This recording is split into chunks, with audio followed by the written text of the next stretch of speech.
It never is boring working with the mind because there's so many different levels of mind that you can work with. There will always be reasons to be unhappy, but I don't want to be unhappy. So I have to find reasons to be happy. As my practice built, it felt like I had so much more there. I was finding more satisfaction and fascination in these spiritual pursuits. Oh, you have to tell me how.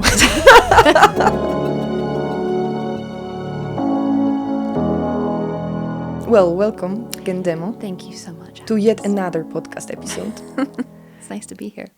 And who were you between, if I may ask, between the 16-year-old girl, young woman going to England for a Buddhist, international Buddhist festival, and a person who took vows to become a Buddhist nun?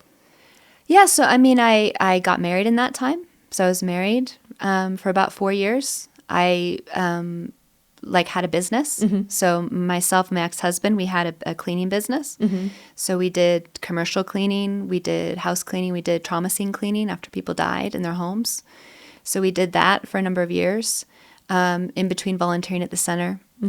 I started doing branch teaching, teaching public classes in a town that was about 60 miles away, a couple times a week. And then eventually I started to shift and work more jobs that facilitated helping at the center more. So I did some caregiving work, some kind of flexible jobs that made it easy for me to still be at the center for special events and activities that I would kind of help organize. And I still did that for a number of years when I was ordained, still did outside work to, offset living in the Dharma Center. And is anything in your past, like within this period, that made it clear for you that that's not the life that you want? Because like you had a business, you had probably a loving family with your husband and stuff.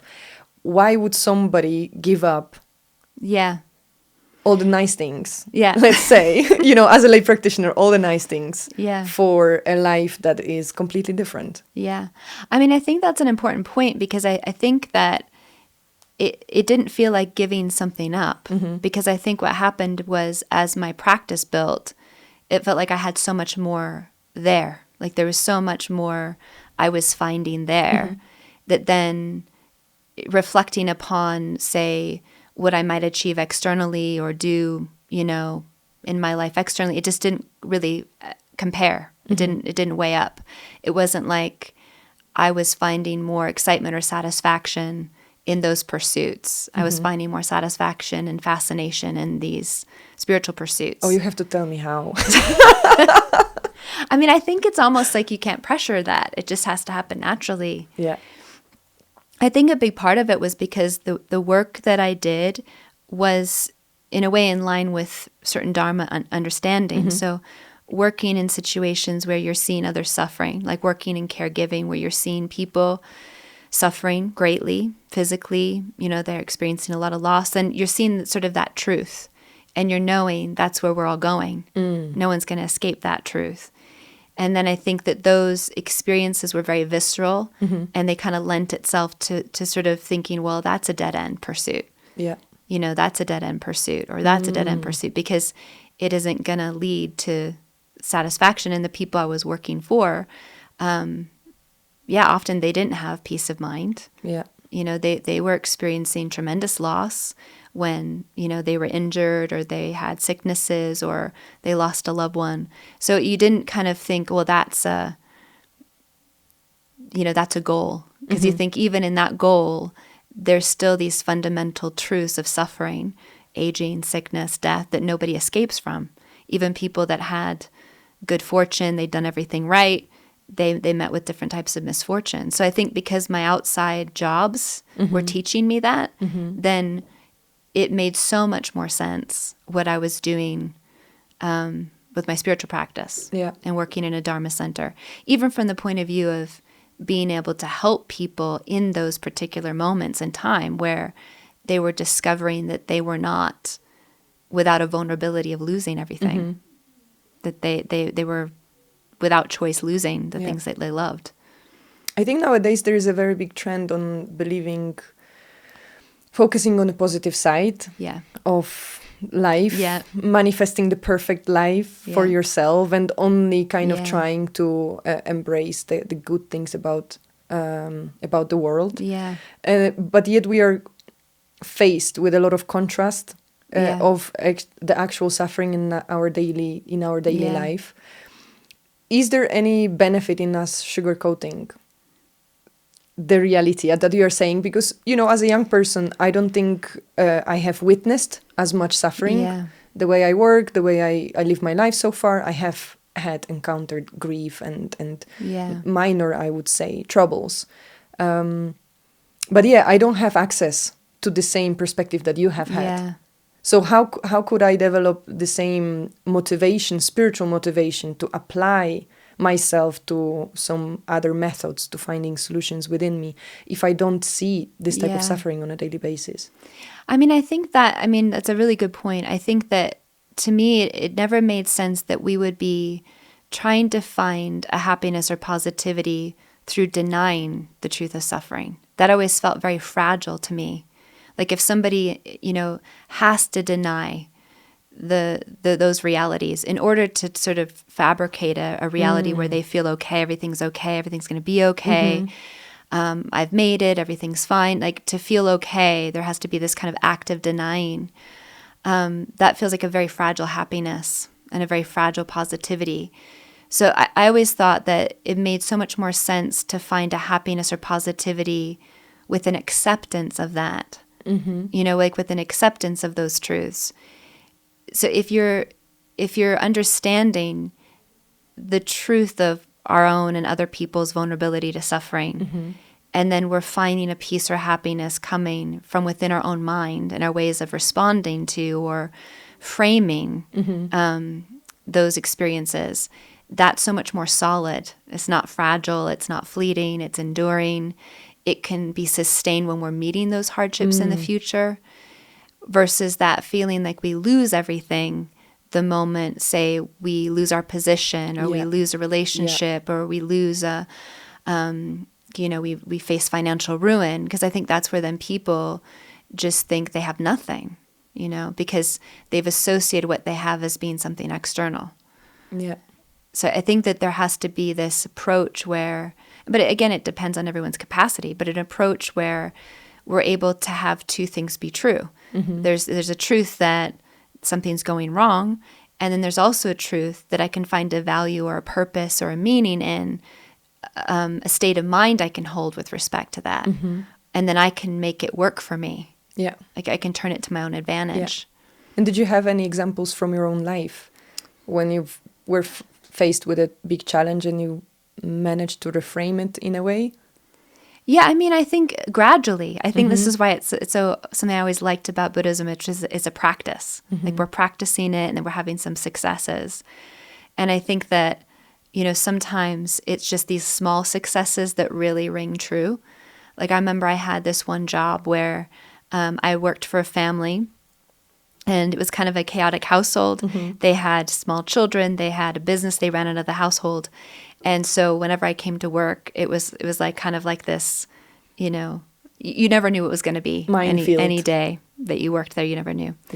And I remember at the time that I was working for them, I was studying a book called Universal Compassion, which is a commentary to a Buddhist poem on 7 points of training the mind. And so I was really focusing on this verse, always rely upon a happy mind alone. So before I'd go to work, I'd be kind of reciting some of the verses. I was like, okay, rely upon a happy mind alone.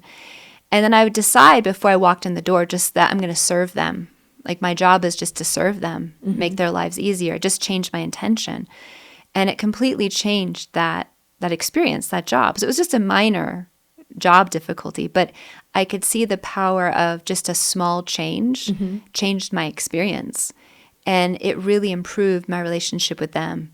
And, you know, I worked for them for a number of years, but it just felt like that was a big pinnacle moment of where it transitioned from being a job I dreaded to a job I really enjoyed. And it wasn't that anything externally had changed about the job I was doing. It was just the intention I had for doing it changed. You know, and then we developed a real fondness and affection for each other. You know, like the kids would follow me around as I was doing stuff. And, you know, there was a real closeness with that family over time. And was it easy for you to make the decision that you want to change the intention? Because if I imagine myself in this position, I feel like there is a level of entitlement that shows up of thinking they should be different. They should be acting differently. I'm going there, I'm working for them. Why are they allowing the environment to be like that? You know? So did you have this inner battle about things should be different versus I want to change my intention? You're bringing up an important point, because I think most often where it's clearer to me that I have to be different is when I kind of feel backed into a corner. Like the external situation is such that there is nothing that can be done to change it. It's like it's not negotiable. Changing anything external is not negotiable.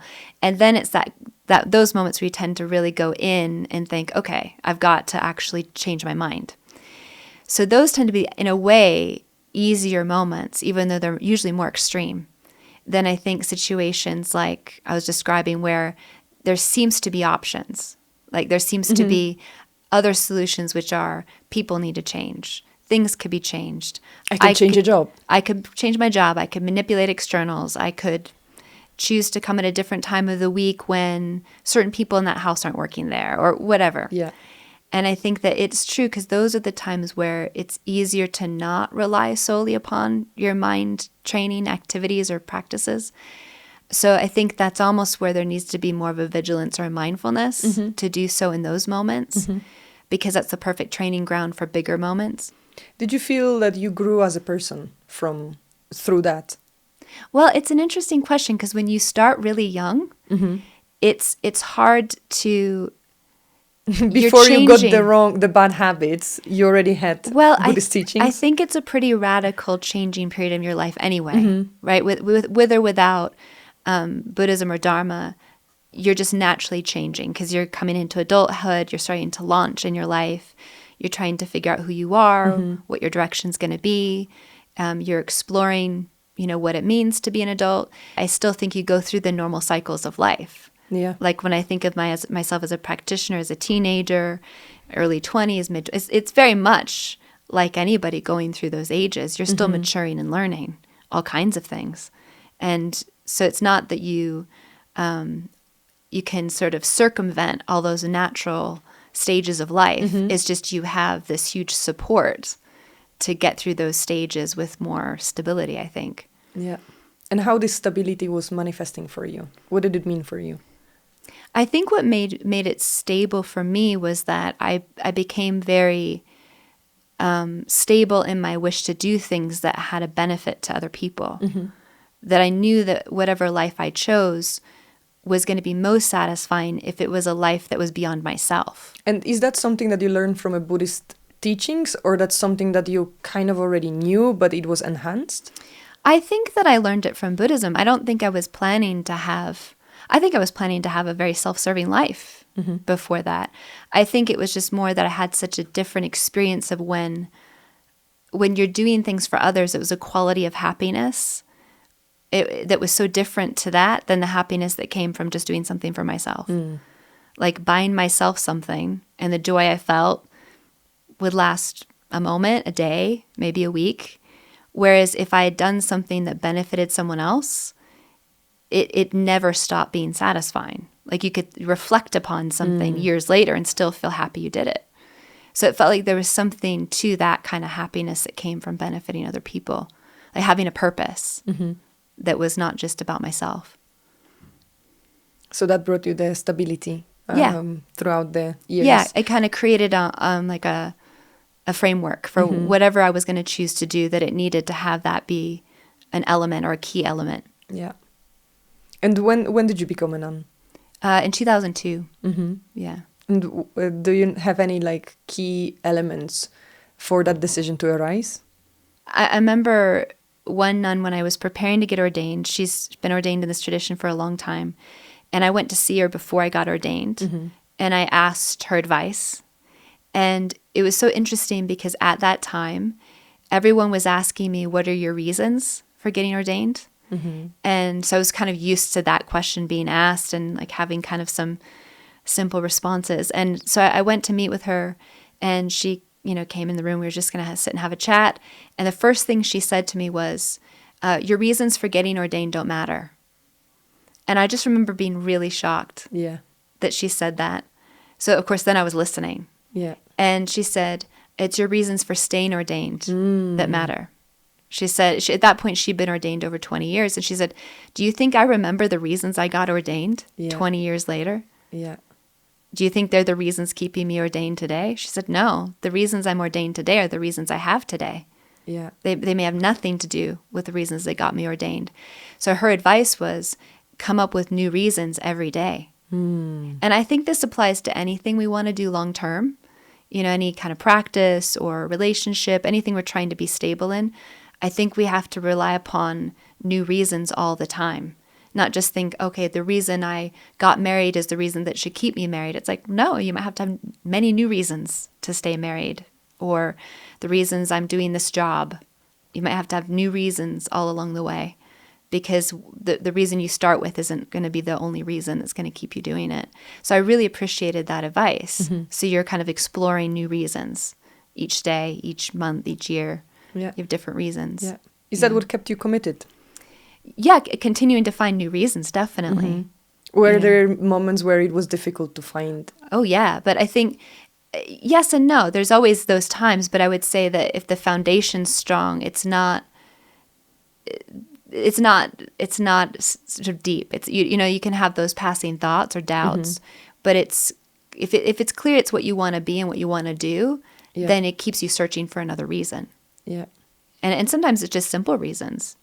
I think it's just you appreciate what that quality, the quality of that kind of life brings you and other people. So if you're always in touch with that and appreciating that, it makes a really big difference. And then over time, because you get familiar with it, it just gets easier because you're more used to it. Yeah. You're more used to that way of life. And that identity starts to, initially when you get ordained, it's a completely different identity.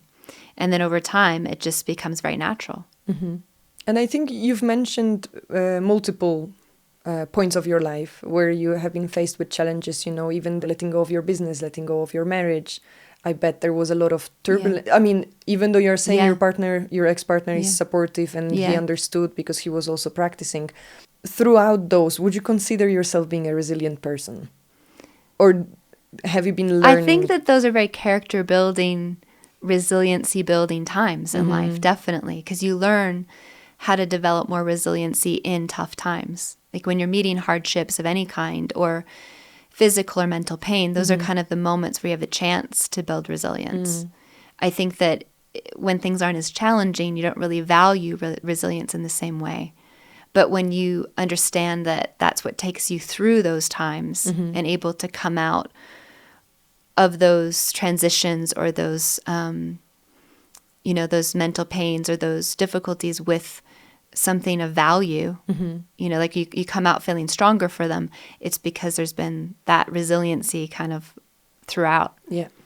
And how did you find the courage to actually not give up or not change your mind and then just go back to what was comfortable? Yeah, I mean, I think it's really taking time to reflect. I think a lot of times we react too quickly to things, like things come up and then we just react. And we assume our first thoughts, our first feelings, our first interpretations are the right ones.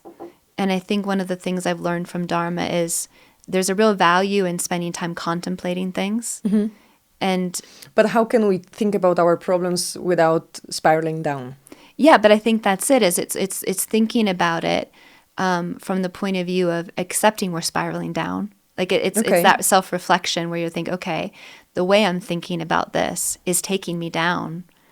You're able to actually see the train of thought you're on and what destination it's going to take you to. And then you can ask yourself, is that a destination I want to arrive at? Yeah. Or if we are at that destination, is it a destination we want to stay? And then I think that's where there's some freedom to kind of change approach, or switch gears. Like then there's some freedom in that space to think, okay, I don't want to keep ending up here, but I'm going to keep ending up here if I keep thinking about it in this way. So that's where there starts to be more of a creative aspect to training the mind, where it's not with an expectation of results right away.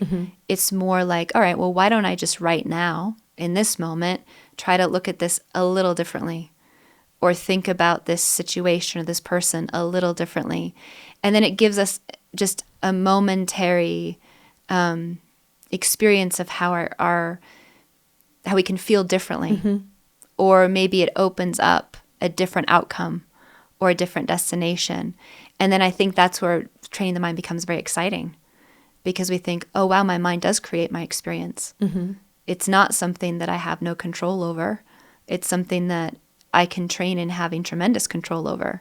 So if I don't like where I'm at right now, I can always change it, because it's just a mind away, essentially, you know? What do you mean? I think it's just a mind away from the point of view of a different way of thinking or a different way of viewing the situation or the person. It's just that simple change. You know, like we have so many methods in the Lam Rim where we look at things differently. So say, you know, we're upset by someone, you know, like in the case of a bad relationship, we're obviously focusing on the faults. And that focus on faults is leading to an experience of aversion and dislike and distaste. And we think, I don't want to be giving us reasons. Of course they are. But there'll always be reasons. Like, that's the thing that I like to think about, is there will always be reasons to be unhappy. But I don't want to be unhappy.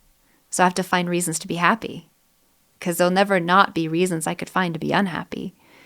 So I think that then it's that experiment with, okay, I know what it's like to just have dislike for this person, thinking about their faults.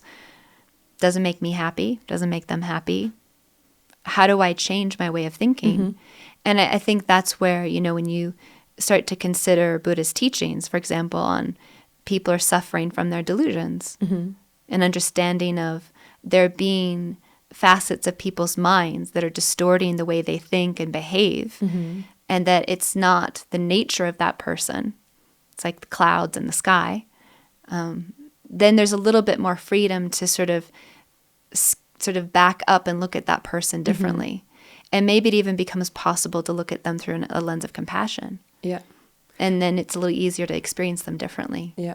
But aren't we then letting them off the hook? Yeah, that's a good point. I don't think it is, because I think that everyone's responsible for their own behavior. Right? Buddha didn't say that because people have delusions, they're not responsible for the effects of their actions. In fact, we're all responsible for the effects of our actions. I think that the confusion we have is that we use other people's bad behavior as a reason to validate our own bad behavior. Whereas what Buddha is saying is we're responsible for ourselves. So someone else behaving a certain way, that's who they are. That's how they're behaving. It doesn't have to be how we're behaving. You know, we have to have that integrity that thinks, I want to behave in this way because it's who I am. And it's because where I want to go. It's the kind of person I want to become. So, yeah, they might be behaving differently, but that doesn't mean that I have to behave that way. You know, there's that thing that you get told when you're a kid by your parents, like if your friend jumps off a bridge, will you jump with them? Yeah. It's like just because they tell you to, you don't have to. So there's that point where we have to think for ourselves. And in our daily life, when there are things, not necessarily people, but things that happen that we have no control over, did you find any methods that have been helping you to bounce off and actually get yourself into a better space, get balance back? I mean, I think a big technique that I find is so helpful is realizing what we have control over and what we don't. Because I think so much stress comes because we expect of ourselves to control things we can't. And so then we spend a lot of time sort of setting ourselves up for disappointment, because we think, okay, if I can control this situation, this person, this outcome, you know, the weather, the government, you know, then everything will be okay. And what Buddha explained is we can only control our own mind. That we can only maybe occasionally influence outer things, but we can never control outer things. But what we can control, we don't spend a lot of time focused on. So we can control our mind. We can control the way we react to something, the way we think about it, whether we make it work for us, whether we find a value in it. Like, we can control that. And if we focused on what we can control, there's a lot less stress and a lot more peace. Because it's like we're setting ourselves up for success. Whereas if we're always putting pressure on ourselves to control things we can't, we're setting ourselves up for failure. And I think that's where there's a lot of anxiety that people have, is really it comes down to this fundamental misconception about what we can control and what we can't, and not truly accepting what we can't control and what we can. And then if we accept what we can control and we just focus our energy there, there's peace. There's some freedom and there's some optimism. Yeah. But how can you even get to that place where you can control your mind? Because I try to imagine now a situation where, something happens, right? My mind is all over the place because I'm not very happy with what have happened. Yeah. Maybe other people are involved. They maybe mistreated me or they acted certain way that really push my buttons. How do I even begin to be in the position to change the inner perspective on the situation?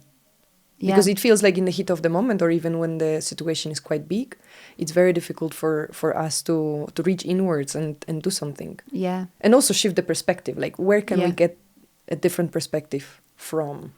I mean, I think the first place is realizing when we're about to spiral. Like, realizing when personally we feel disturbed, disquiet, unhappy, and kind of at that point realizing we have to do something. And I think, there's a lot of teachings that Buddha gave on basically trying at that moment to kind of pause, like to stop the reactivity and just create some space. So things like breathing meditation are a great tool for that. Even the methods that are given where we try to be like wood or stone, like we just try to stop our mind from thinking or analyzing or reacting. We just try to get to this place where we're not...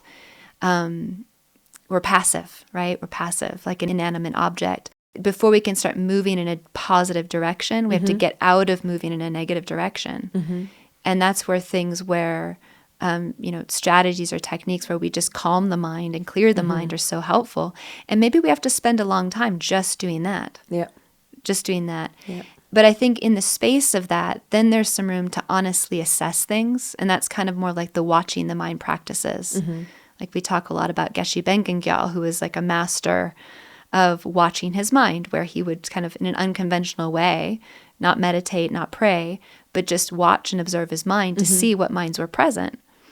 And I think that ability to be watchful and observant versus sort of involved in the minds that are arising is a real key too. Like once we've paused and then we can kind of observe, it's a little easier to see with some space, okay, this way of thinking or reacting or this way of viewing a situation is what's taking me to this place. But I don't think we can just go from, having a disturbed state of mind to having a perfectly positive approach to something. It's a cooling down process. Yeah, I think so. But obviously, the more we do that, the more familiar we are with that, then the more natural it will be. Yeah. Like that we won't have to sort of kind of tell ourselves, hey, stop, do this, do that. We'll find through repetition that we know what to do. And being a Buddhist nun for how many years now? Let's see, 23 years. 23 years. Do you still have moments when you get on the reverse? Oh, of course. And you feel upset? Yeah. Like, talk me through your process. I wouldn't say that has anything to do with being a Buddhist nun, though. That's entirely me. But you just have been telling me that you have this priority in your life to work on your mind. Like, I could give myself an excuse. I don't have enough time to meditate as much as you probably do and things like that, right? So I might give you a whole list of why I can't control my mind, But then your perspective is like you dedicated your life to practicing. Like it's being expected of you to practice, right? So I hope you have a little bit more experience. I might be deeply disappointed on that matter. Well, I don't know. Let's figure it out. I mean, I think what happens is you just understand different layers. Like I often try to remember this, that you keep discovering new levels of minds that you're working with. So if I think about what I was aspiring to day one, like when I walked through the door of a Buddhist center or went to a class, I would have never thought it possible to have the experiences I have now. I couldn't have imagined them. Yeah. So from that point of view, so much has been accomplished through my practice. But from the point of view of what I'm aspiring to, you know, like greater spiritual goals or objectives that I'm aspiring to, and seeing the different levels of disturbance, different levels of delusions, like so many different levels to anger or attachment or pride or jealousy or any of those things, self-cherishing, you know, selfishness, then you see different levels so you always have something you can work with or you're working on. And I think that's why for me, I found Buddhism endlessly fascinating. It never is boring working with the mind because there's so many different levels of mind that you can work with. So there's still obviously been a big change from the start. Yeah. And it's important not to ignore that. It's always important to acknowledge and appreciate and rejoice in that. But I still feel like there's a lot of work to do. Yeah. But it's more of an adventure. You know, you're kind of like eager to work on those things because that's your goal. Yeah. Like your goal is to keep working with your mind, making it more and more peaceful, more and more beneficial. So it's almost like it's not a discouraging thing to discover. Yeah. It's more of like a, you know, you can get a little excited about the disturbed states of mind because you're like, okay, this is the root of my suffering. Yeah. And you're seeing it at a different level. And then you have a special project. Yeah. You're like, I'm going to hunt that 9 down and pacify it. Would you say then that changing this intention and making this decision, I will work on my mind and I'll make it the most positive I can, have helped you to develop resilience in life? Definitely. You know, I think a big key to resilience is giving things a purpose. I think a lot of the hopelessness that people feel when they're encountering a hardship or a suffering that makes it hard to have resilience is because they don't see the point. Yeah. They just think there is no point to this. There's no purpose in this. So I think that one of the things that the training the mind teachings in particular are so helpful is we understand things don't have a purpose from their own side. Buddha is saying, you know, it's not that things from their own side are, you know, meaningful or purposeful or have a value or a point. It's that we give it a value or a point. So that creates this huge freedom to take any situation and give it a value or a point. So then we start to look at things, like especially hardship and suffering, through the lens of what can I learn from this spiritually? Like how is this helping me make spiritual progress? And then it's easier to be at peace with that hardship. You know, that's what I think builds resilience, because we start to see there can be a value to this, or I can create a meaning or purpose to this. It's actually taking me in the direction of my spiritual goals. So then there's like the strength that comes, and it protects us from a hopelessness. Yeah. And I think that's where it builds resilience, because we're connected with the point or purpose that we're behind. Yeah. If we can't see that purpose, I think it's very hard. Yeah. And if someone would like to start their journey with becoming more resilient, is there any practice that you would recommend for them? Yeah.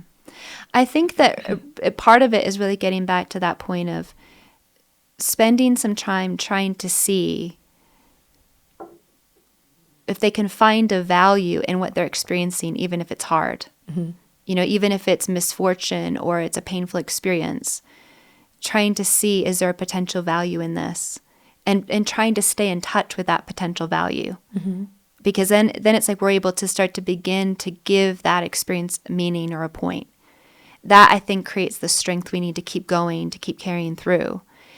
And I'm saying this because I think a lot of times people think resilience depends upon hanging on to an outcome of everything getting better. And sometimes things don't get better. And then that's where the resilience stops.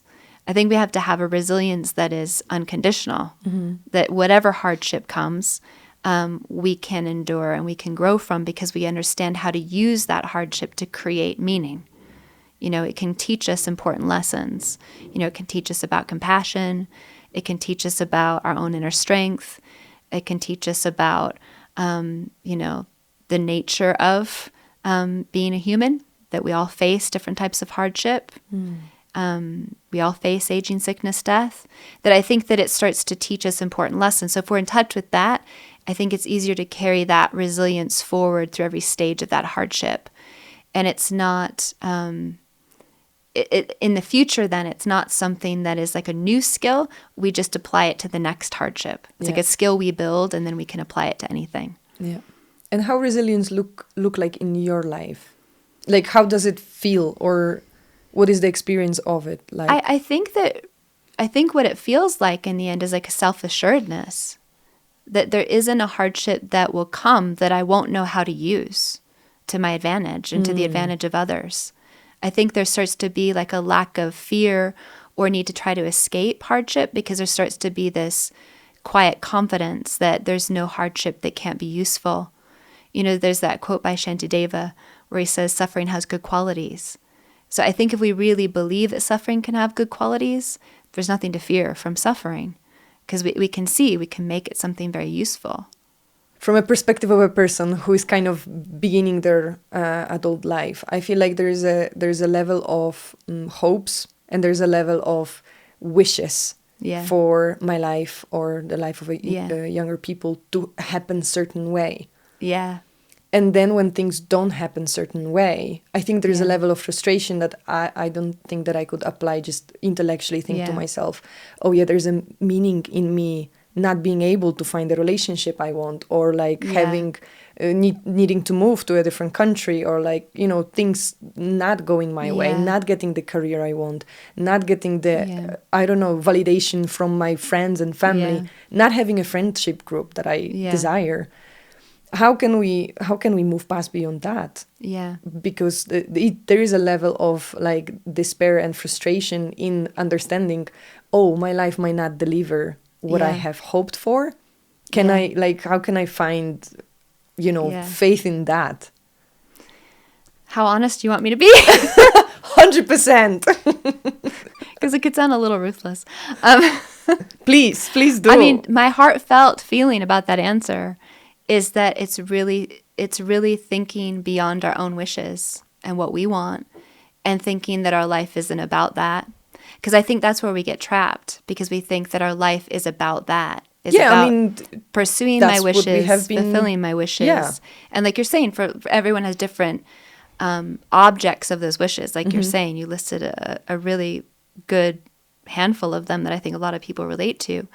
But I think that if we think that that is the way in which we fulfill our wishes, is we've associated it with something external that we can't control, or someone behaving a certain way and we can't control, or certain things working out which we can't control, then I think that at the end of the day, we always end up at some point disappointed, if not completely gutted and heartbroken. So I think the answer is really to change our intention, which is more about how can I benefit, you know, how can I benefit in any situation I'm in? So, you know, my friend group, how can I benefit my friends? You know, how can I support them? How can I be generous with them? How can I be patient, accepting with them? How can I have compassion for their suffering? Versus it being more, how can I get them to fulfill my wishes, or make my life more exciting, or support me and be there for me when I need whatever. We kind of shift. It's like a paradigm shift. And I think then we actually fulfill our wishes. You know, we can't fulfill the wish we had initially, which is I want this or I want that.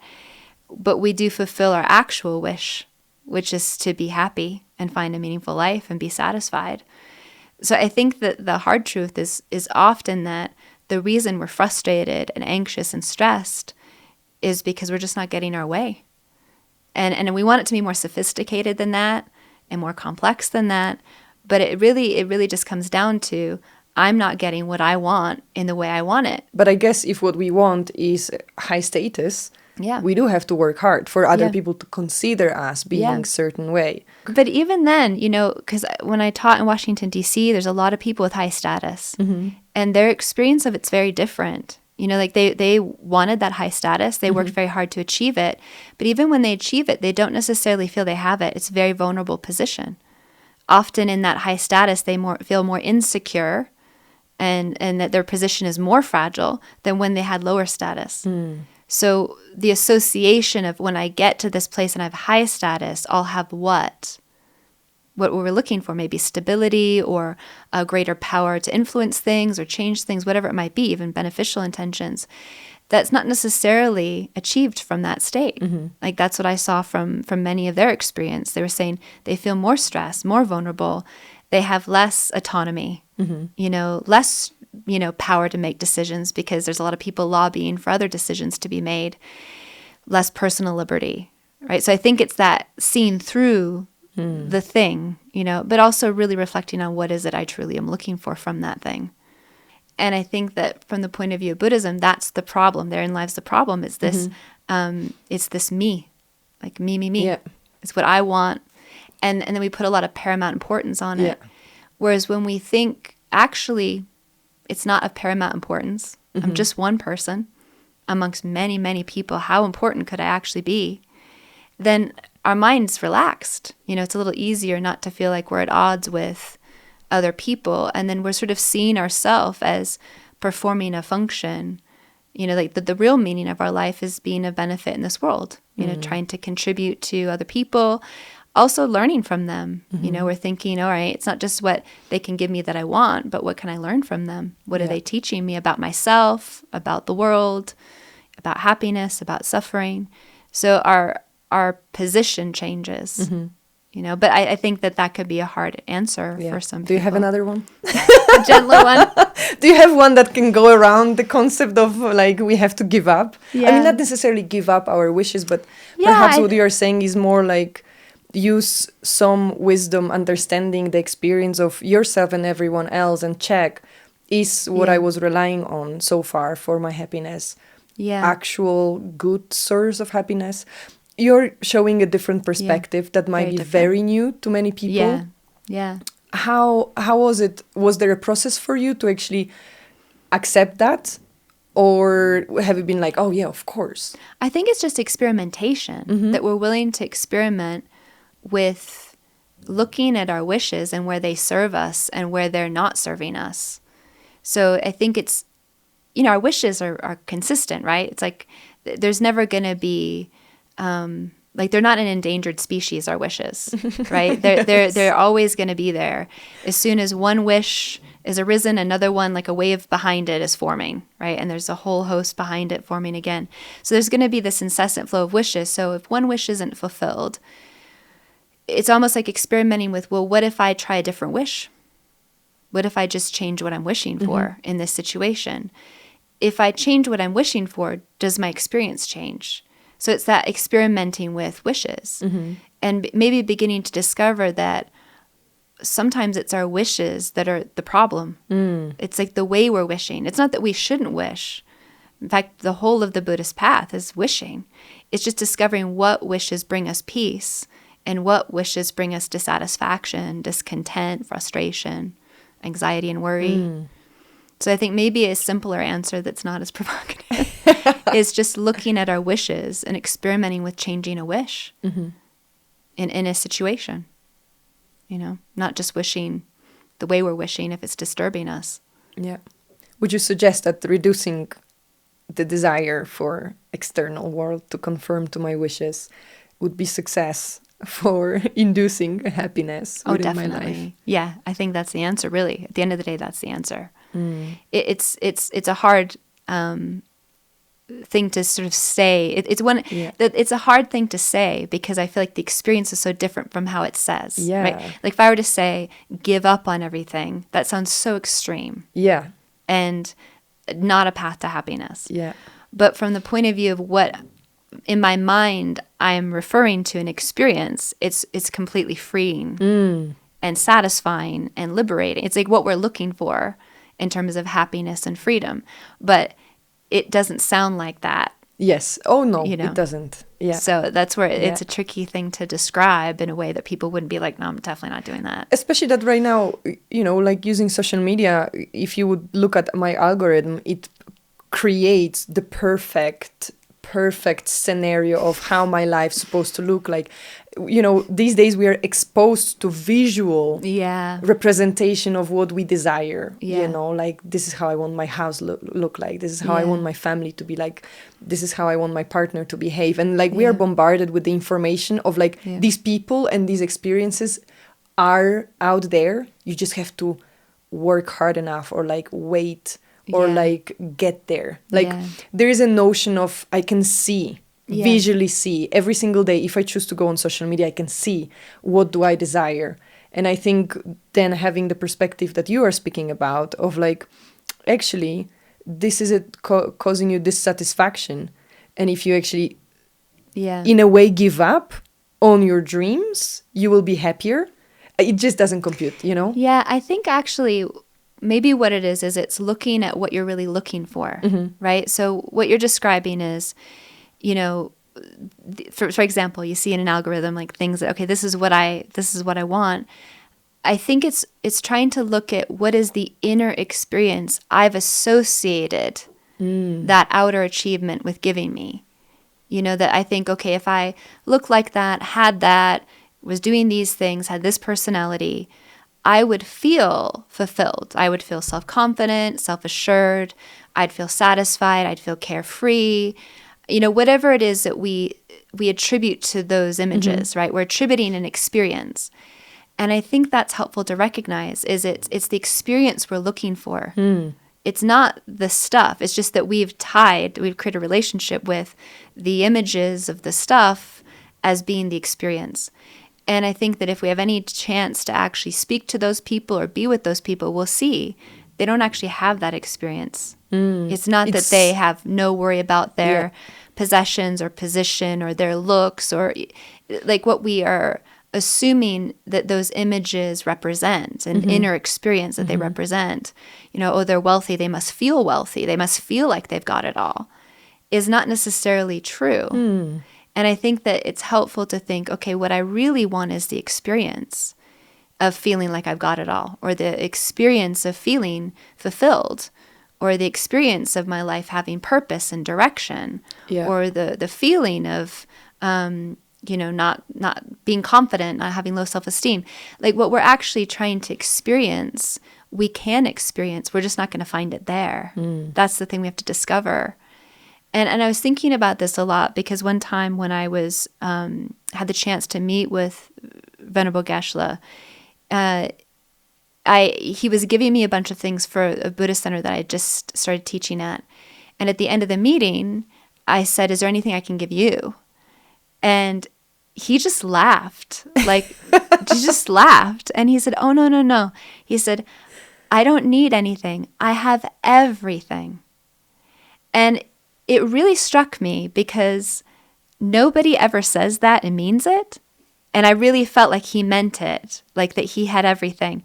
And this wish, like as soon as he said, "I don't need anything, I have everything," I thought, I want that. Like whatever that is right there, I want, because it wasn't referring to anything external. Like in the little room he was in, he did not have everything, right? It was just, you know, it was old furniture. You know, there was a tap that had like a cold and water separate. You had to like scald your hands on one side and freeze them. The beauty of it United Kingdom. He wasn't referring to anything external, but it was really clear that from the inside he felt he had everything. And I thought about it a lot because it's an inner state of mind, isn't it? I have everything, I have it all. And I thought, well, who decides whether we have it all or not? Like if we walked around thinking, I have it all, then wouldn't we have it all? Like it doesn't actually depend upon, oh, I have to have this thing or this house, this car, this position, this money. It's a state of mind because we could have all of those things and still never feel like we have it all. Whereas if we just had that one mind, we would feel like we had it all. Quiet confidence. Quiet confidence. I really like that. Yeah. Well, Kadampa, thank you so much. Yeah, thank you, Agnes. I think this conversation has been very beneficial. Yeah, thank you for all your good questions.